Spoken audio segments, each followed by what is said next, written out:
नमस्कार दोस्तों, आप सभी का स्वागत है फ्रीडम एजुकेशन ऑफ इंडिया में। तो दोस्तों, मैंने आपको पिछली 2 कक्षाओं के माध्यम से सामान्य विज्ञान के 100 महत्वपूर्ण प्रश्न व्याख्या सहित कंप्लीट करवा दिए। जिन विद्यार्थियों ने पिछली 2 कक्षाएं नहीं देखी हैं सामान्य विज्ञान की, जरूर देखिएगा। मैंने उन कक्षाओं में काफ़ी महत्वपूर्ण प्रश्न कंप्लीट करवाए हैं। आज की अंतिम कक्षा है दोस्तों, जिसके माध्यम से अन्य जो भी शेष महत्वपूर्ण प्रश्न हैं उन्हें अपन कंप्लीट करेंगे। तो आज का पहला प्रश्न रहेगा दोस्तों, प्रश्न नंबर 102। मिट्टी में खारापन व क्षारीयता की समस्या का समाधान है। 4 ऑप्शन यहाँ पर आपको दिए गए हैं। तो आप सभी विद्यार्थियों को पता है, मिट्टी में खारापन व क्षारीयता की समस्या को दूर करने के लिए खेतों में जिप्सम का प्रयोग किया जाता है। तो सेकंड ऑप्शन सही हो जाएगा दोस्तों, खेतों में जिप्सम का प्रयोग। आप सभी विद्यार्थियों को जिप्सम का रासायनिक सूत्र पता होगा। इसका रासायनिक सूत्र है दोस्तों CaSO4.2H2O। जो कैल्शियम सल्फेट है दोस्तों, इसके साथ जल के 2 अणु रहते हैं। ये जो फॉर्मूला है दोस्तों, ये जिप्सम का केमिकल फॉर्मूला है। तथा आप सभी विद्यार्थियों को पता है, जब अपन जिप्सम को गर्म करते हैं दोस्तों, तो इसी से ही प्लास्टर ऑफ पेरिस का निर्माण होता है, जिसे आप संक्षिप्त रूप में कहते हो POP, प्लास्टर ऑफ पेरिस। इसका फॉर्मूला क्या होता है? तो इसका फॉर्मूला होता है दोस्तों CaSO4.2H2O। जो कैल्शियम सल्फेट होता है, इसके साथ जल का आधा अणु रहता है, तो ये फॉर्मूला हो जाता है POP का, यानी कि प्लास्टर ऑफ पेरिस का।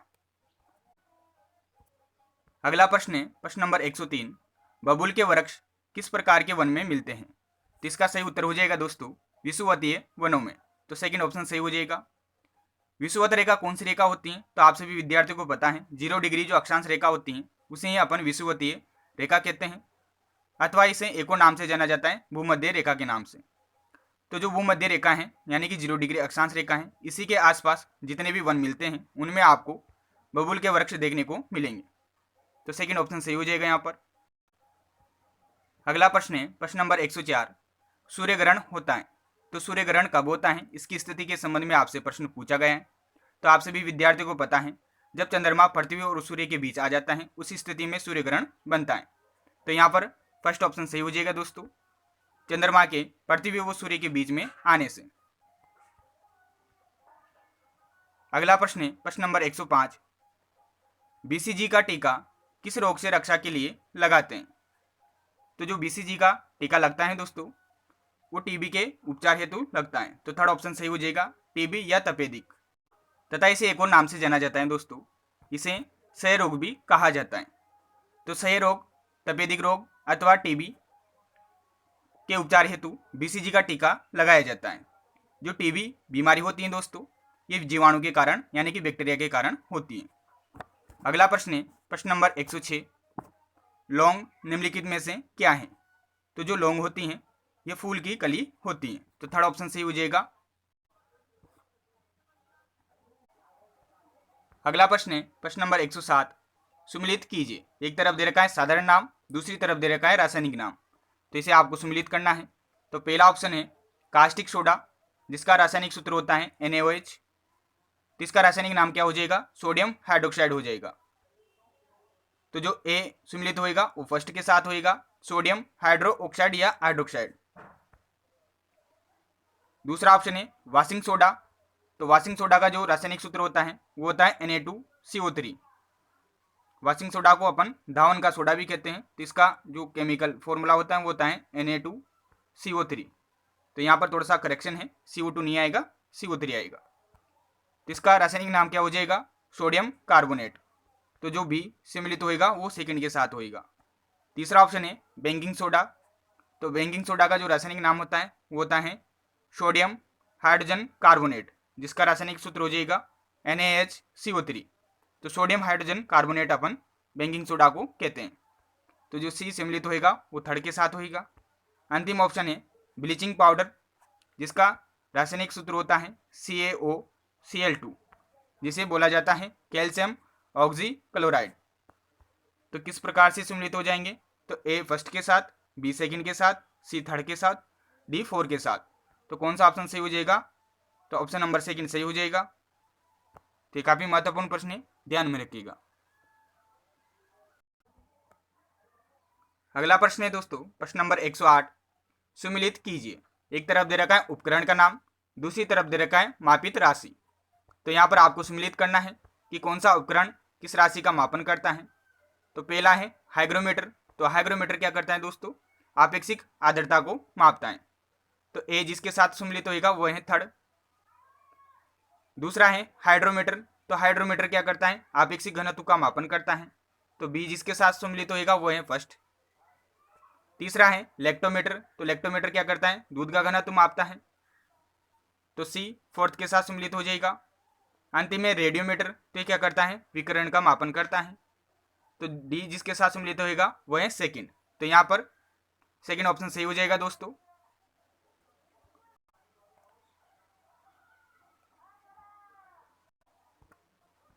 अगला प्रश्न है प्रश्न नंबर 109। वस्तु का बड़ा एवं आभासी प्रतिबिंब प्राप्त करने के लिए प्रयोग में लाते हैं। तो 4 यहाँ पर ऑप्शन दिए गए हैं। देखिए दोस्तों, ऑप्शन के अकॉर्डिंग यहाँ पर आपको प्रश्न को थोड़ा करेक्ट करना पड़ेगा। वस्तु का बड़ा एवं वास्तविक, आभासी की जगह अगर आप वास्तविक कर लेते हो तो अपना उत्तर हो जाएगा दोस्तों ऑप्शन के अनुसार अवतल दर्पण। अवतल दर्पण हमेशा क्या करता है दोस्तों, वस्तु का बड़ा व वास्तविक तथा उल्टा प्रतिबिंब बनाता है। जो अवतल दर्पण होता है ये वस्तु का बड़ा लिख लीजिएगा आप, तथा वास्तविक वो उल्टा क्या बनाता है, प्रतिबिंब बनाता है। जबकि उत्तल दर्पण क्या करता है दोस्तों, जो प्रतिबिंब बनाता है वो आभासी बनाता है तथा सीधा बनाता है, एवं जो प्रतिबिंब का आकार रहेगा वो वस्तु से छोटा रहेगा। तो दोनों पॉइंट आप नोट डाउन कर लीजिएगा। इसके अलावा एक और प्रकार का प्रश्न पूछा जाता है एग्जाम में कि जो रेटिना पर प्रतिबिंब बनता है वो कौन सा बनता है। तो रेटिना पर हमेशा वास्तविक एवं उल्टा प्रतिबिंब बनता है।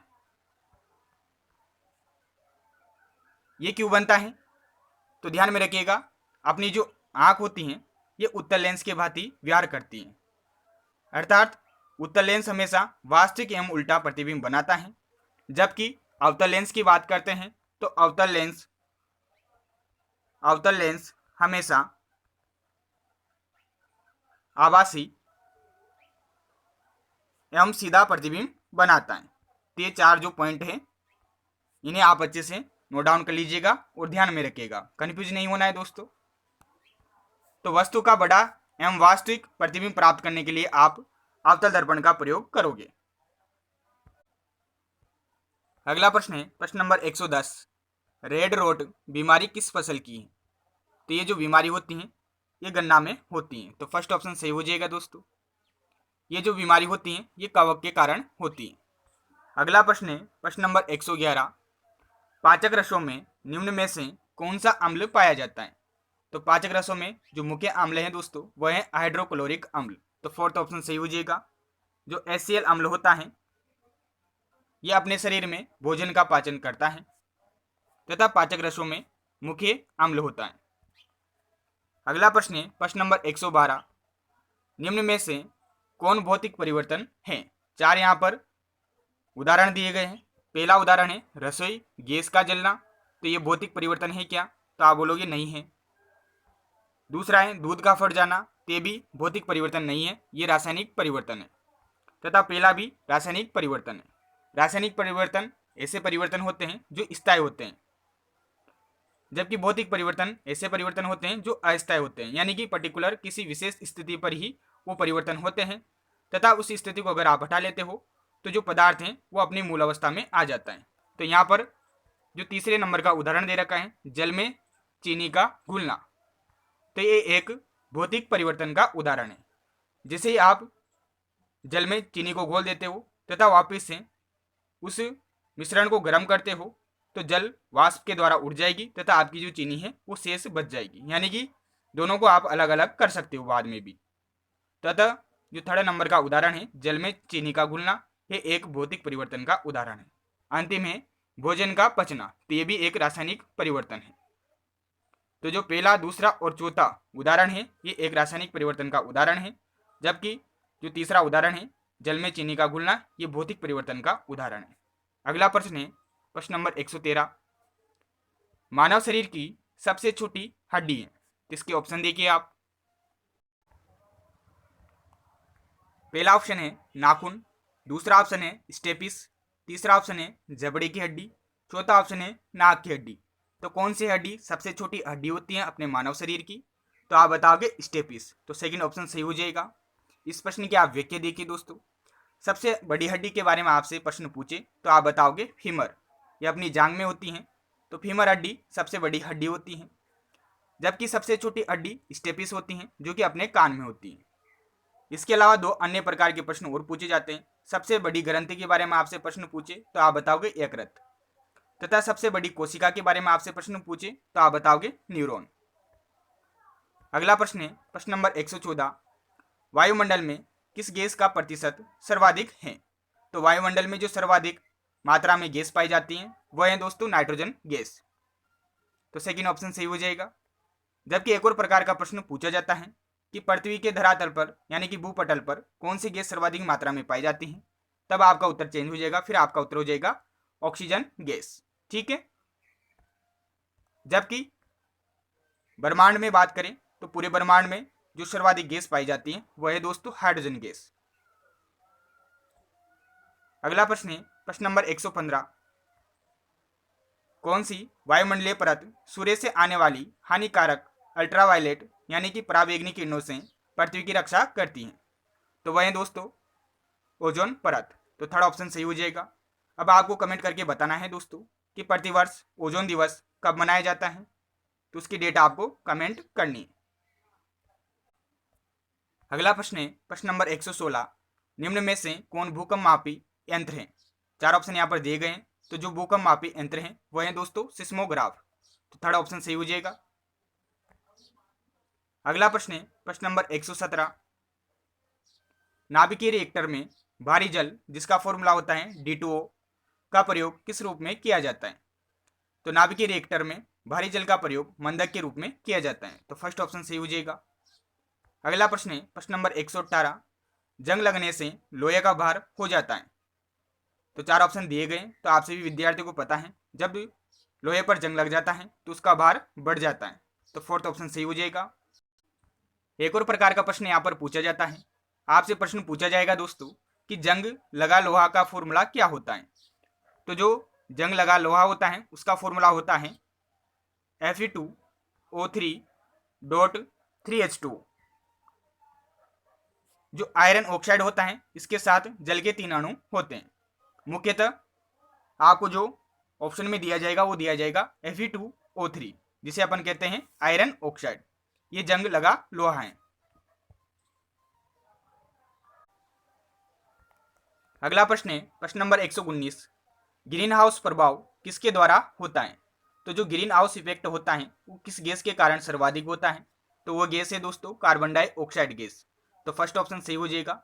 जो CO2 गैस है ये ग्रीन हाउस इफेक्ट के लिए सर्वाधिक जिम्मेदार है। अगला प्रश्न है प्रश्न नंबर 120, सूर्य की विकिरण ऊर्जा का कारण क्या है? तो सूर्य की विकिरण ऊर्जा का जो कारण है वह है दोस्तों नाभिकीय संलयन। तो सेकंड ऑप्शन सही हो जाएगा। नाभिकीय संलयन में अत्यधिक मात्रा में ऊर्जा उत्सर्जित होती है तथा यही ऊर्जा सूर्य की विकिरण ऊर्जा का मुख्य कारण है। अगला प्रश्न है प्रश्न नंबर 121, डायनेमो का क्या कार्य है? तो डायनेमो का जो कार्य है वह है दोस्तों यांत्रिक ऊर्जा को विद्युत ऊर्जा में परिवर्तित करना। तो फर्स्ट ऑप्शन यहाँ पर सही हो जाएगा।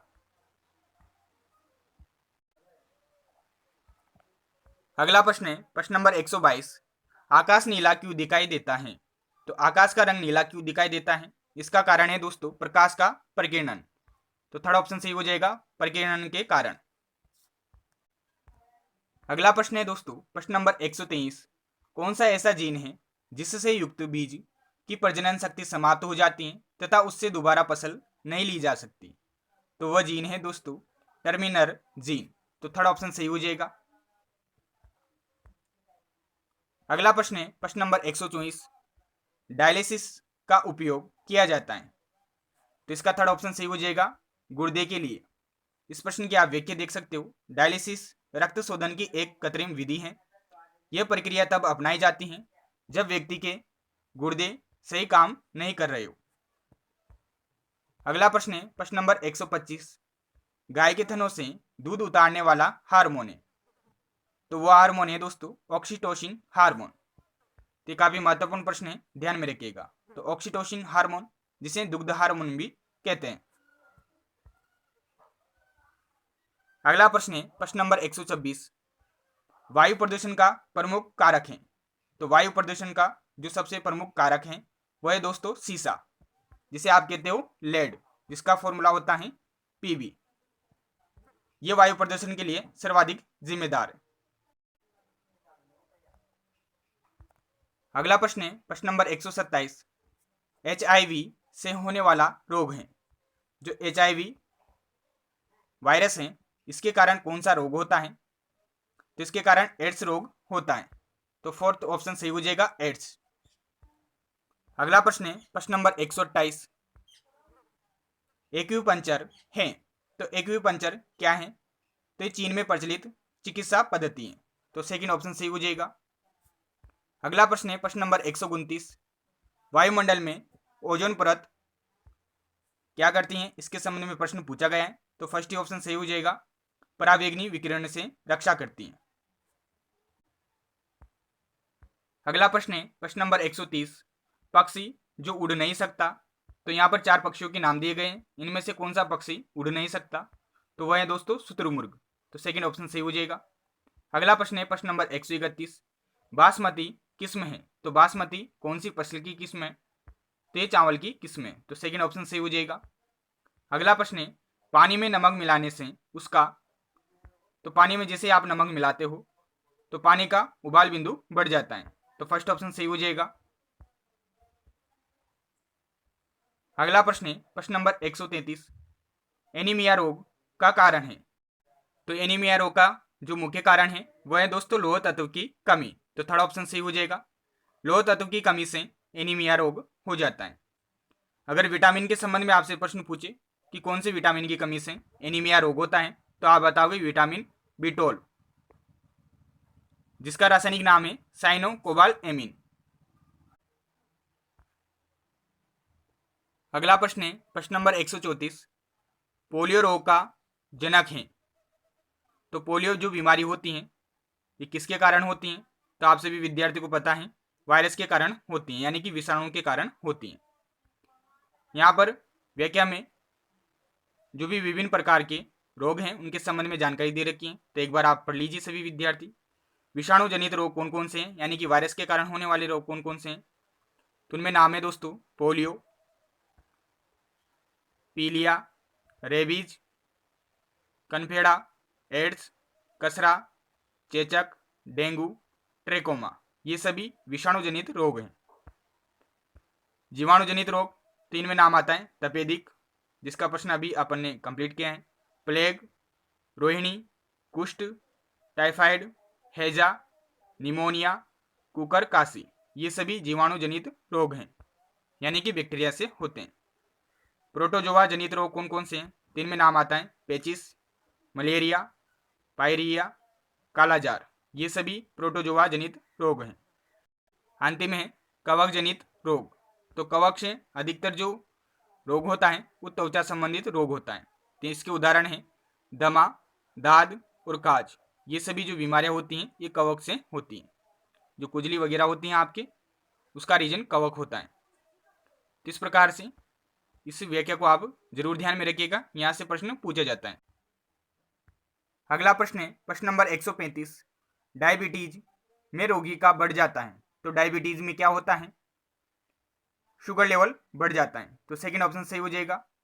तो यहाँ पर शुगर का नाम शक्कर के रूप में दे रखा है, तो कंफ्यूज मत होना।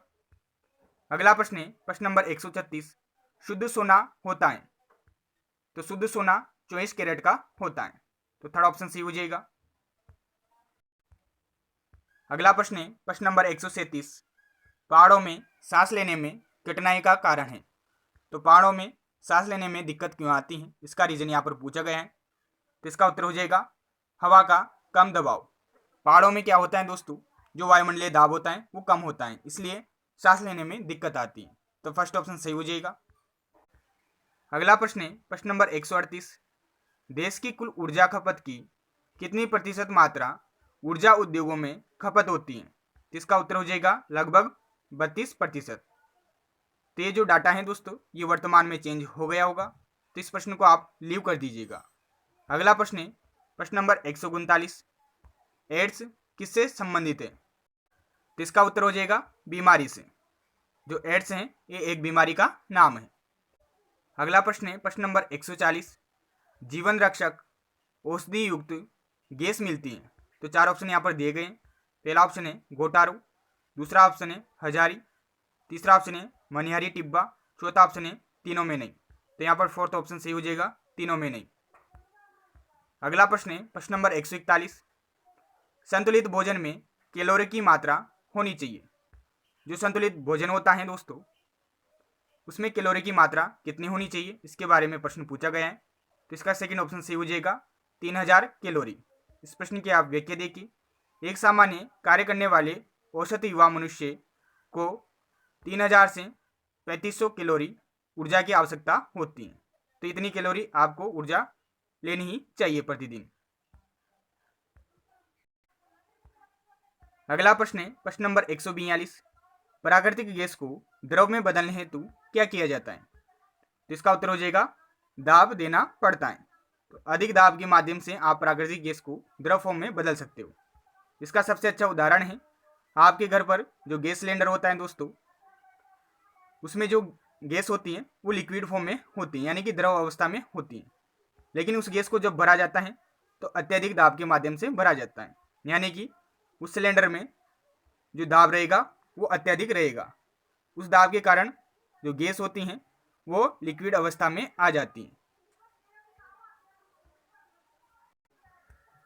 अगला प्रश्न है प्रश्न नंबर 143, पेट्रोलियम में ओलियम कहते हैं? जो पेट्रोलियम शब्द है दोस्तों ये दो शब्दों से बना है, पेट्रा प्लस ओलियम। तो ओलियम का मतलब क्या होता है? तो इसका मतलब होता है तेल। तो ओलियम तेल को कहते हैं। इस प्रश्न की आप व्याख्या भी देख सकते हो। पेट्रोलियम शब्द पेट्रा तथा ओलियम से मिलकर बना है, जहां पेट्रा का अर्थ है चट्टान तथा ओलियम का शाब्दिक अर्थ है तेल। इस कारण से पेट्रोलियम को रॉक ऑयल भी कहते हैं। रॉक का मतलब हो गया चट्टान, तो चट्टान से प्राप्त तेल। अगला प्रश्न है प्रश्न नंबर 144, निरापद दिया सलाई का मतलब है? तो निरापद दिया सलाई का मतलब क्या होता है? तो इसका मतलब होता है दिया सलाई पर लगे मसाले पर रगड़ने से जले। तो फोर्थ ऑप्शन सही हो जाएगा। अगला प्रश्न है प्रश्न नंबर 145, रेबीज निदान के टीके का आविष्कार किया? तो रेबीज के टीके का आविष्कार किसने किया था? तो आप सभी विद्यार्थियों को पता होगा, लुइस पास्चर ने किया था। तो थर्ड ऑप्शन सही हो जाएगा।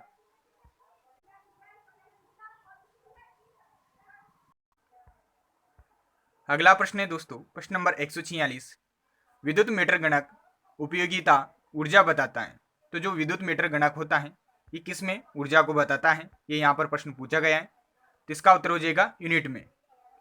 आप सभी विद्यार्थियों को पता है 1 यूनिट बराबर क्या होता है? 1 यूनिट बराबर होता है 1 किलो वाट हावर।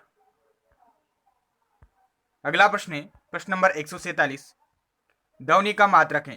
तो ध्वनि का मात्रक है दोस्तों डेसिबल। तो थर्ड ऑप्शन सही हो जाएगा। अगला प्रश्न है प्रश्न नंबर 148, चंद्रमा पर उतरने वाला प्रथम मानव था? तो चंद्रमा पर उतरने वाला प्रथम मानव अथवा व्यक्ति कौन था? तो होते दोस्तों नील आर्म स्ट्रांग। तो सेकंड ऑप्शन सही हो जाएगा। अगला प्रश्न है दोस्तों प्रश्न नंबर 149, बाइसिकल टायर का आविष्कार किया? तो बाइसिकल टायर का आविष्कार किसने किया था?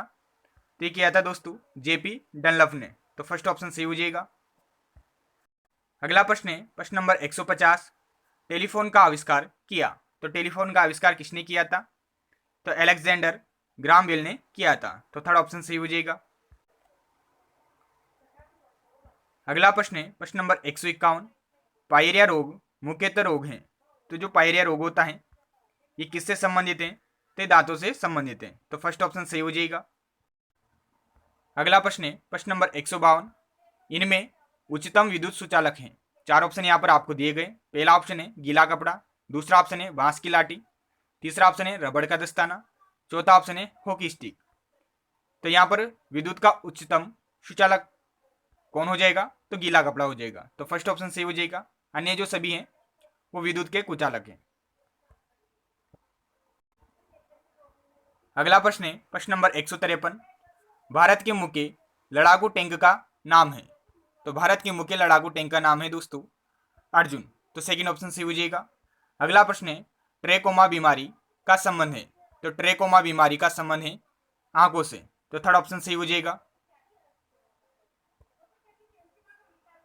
अगला प्रश्न है प्रश्न नंबर 155, अशुद्ध रक्त हृदय तक पहुंचता है। तो अशुद्ध रक्त हृदय तक किनके माध्यम से पहुंचता है? तो शिराओं के माध्यम से पहुंचता है। तो फर्स्ट ऑप्शन सही हो जाएगा। इस प्रश्न की आप व्याख्या भी देख सकते हो दोस्तों। शिराएं शरीर के विभिन्न अंगों से रक्त को हृदय तक ले जाती हैं। फुफ्फुस शिरा के अतिरिक्त सभी शिराओं में अशुद्ध रुधिर प्रवाहित होता है। एक तरह से हम कह सकते हैं कि शिराएं रुधिर को एकत्रित करने का कार्य करती हैं। जो शिराएं होती दोस्तों ये अपने शरीर के विभिन्न भागों से रुधिर को हृदय तक ले जाती हैं। जो फुफ्फुस शिरा होती हैं इसके अतिरिक्त सभी शिराओं में अशुद्ध रक्त प्रवाहित होता है। ये काफी महत्वपूर्ण प्रश्न है, एग्जाम में बार बार पूछा जाता है। अगला प्रश्न है प्रश्न नंबर 156, वायरोलॉजी विज्ञान की शाखा के अंतर्गत किसका अध्ययन किया जाता है? तो वायरोलॉजी में किसका अध्ययन किया जाता है? वायरस का अध्ययन किया जाता है। तो फर्स्ट ऑप्शन सही हो जाएगा। अगला प्रश्न है दोस्तों प्रश्न नंबर 157, सामान्य व्यक्ति की हृदय गति होती है। तो सामान्य व्यक्ति की हृदय गति यानी कि हार्ट बीट कितनी होती है? तो आप सभी विद्यार्थियों को पता है 72 धड़कन प्रति मिनट, यानी कि जो अपना हृदय होता है वो 1 मिनट में 72 बार धड़कता है। इस व्याख्या को भी देख लीजिए। जबकि मनुष्य की श्वसन दर 15 से 18 प्रति मिनट होती है, यानी कि 1 मिनट में अपन 15 से 18 बार श्वास लेते हैं। एवरेज बात करते हैं तो एवरेज इसका जो प्रश्न पूछा जाता है उसमें आपको ऑप्शन में देखने को मिलेगा 16। तो इस प्रकार से आज की कक्षा अपनी समाप्त होती है। आज की इस कक्षा के माध्यम से मैंने आपको सामान्य विज्ञान के अन्य जो शेष महत्वपूर्ण प्रश्न थे वो कंप्लीट करवा दिए हैं दोस्तों। कुल मैंने 3 कक्षाएं अपलोड की हैं जिनके माध्यम से मैंने आपको सामान्य विज्ञान के 157 प्रश्न कंप्लीट करवाए हैं तथा प्रत्येक प्रश्न के साथ व्याख्या भी बताइए। तो इस प्रकार से आपके लगभग 200 प्रश्न कंप्लीट हो जाते हैं। ये ऐसे प्रश्न हैं दोस्तों जो सामान्यतः बार बार एग्जाम में पूछे जाते हैं। 3 प्रश्नों को अच्छे से आप कंप्लीट कर लीजिएगा। इनके अलावा मैंने पीटीटी के ओल्ड एग्जाम की क्वेश्चन भी करवा रखे हैं जिसकी आपको प्लेलिस्ट मिल जाएगी दोस्तों। प्लेलिस्ट में जाकर आप उन वीडियोस को देख सकते हो। तो निश्चित रूप से आज की कक्षा आपको पसंद आई होगी दोस्तों। तो वीडियो को लाइक कर दीजिएगा। चैनल पर अगर पहली बार विजिट कर रहे हो तो चैनल को सब्सक्राइब कर दीजिएगा तथा इस कक्षा को अपने दोस्तों के साथ जरूर शेयर कीजिएगा ताकि उनके भी हेल्प हो जाए। अपना एक और प्रश्न बच रहा है उसे अपन कंप्लीट कर लेते हैं। वह है दोस्तों प्रश्न नंबर 101। प्रश्न है दोस्तों, एड्स के उपचार में निम्न में से किस प्रकार की औषधियों का प्रयोग होता है? तो जो एड्स बीमारी होती हैं इसके उपचार में कौन से प्रकार की औषधियों का प्रयोग होता है, इसके संबंध में आपसे प्रश्न पूछा गया है। तो इसका उत्तर हो जाएगा दोस्तों एंटी रेट्रो वायरल प्रकार की औषधियों का प्रयोग किया जाता है। इस प्रश्न की आप व्याख्या भी पढ़ सकते हो। तो इस प्रकार से आपके सभी प्रश्न कंप्लीट हो जाते हैं। तो मिलते हैं अगली कक्षा में, तब तक के लिए धन्यवाद। जय हिंद, जय भारत।